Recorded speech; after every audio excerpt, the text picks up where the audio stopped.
అనుదినము మనము audio Bible ద్వారా కీర్తనల గ్రంథాలను ధ్యానించుకొంచుండగా ఈ దినము 70వ కీర్తనను ధ్యానించుకుందాం. అయితే ఈ కీర్తన ప్రధాన గాయకుడైనటువంటి దావీదు గారిచే రచించబడిన కీర్తనగా చెప్పవచ్చు. అలాగే జ్ఞాపకార్థమైనటువంటి కీర్తనగా కూడా పేర్కొంటాం. మళ్ళీ ఇంకొకటి ఏంటంటే హింసించే వారి నుంచి విముక్తి పొందుతున్నట్లుగా కూడా ఈ కీర్తన తెలియపరచబడుతూ ఉంది. అయితే కీర్తనను ధ్యానించుకుందాం.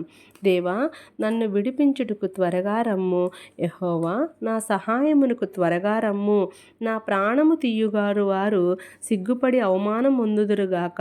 నాకు కీడు చేయుగోరు వారు వెనకకు మళ్లింపబడి సిగ్గునందుదురు కాక. ఆహా ఆహా అని పలుకువారు తమకు కలిగిన అవమానమును చూచి విస్మయముందురుగాక.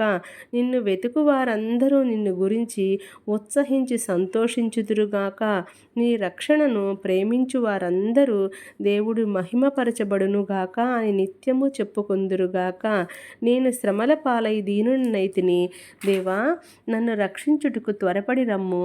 నాకు సహాయము నీవే, నా రక్షణకర్తవు నీవే. యెహోవా, ఆలస్యము చేయుకుమి. Thank you. Praise the lord.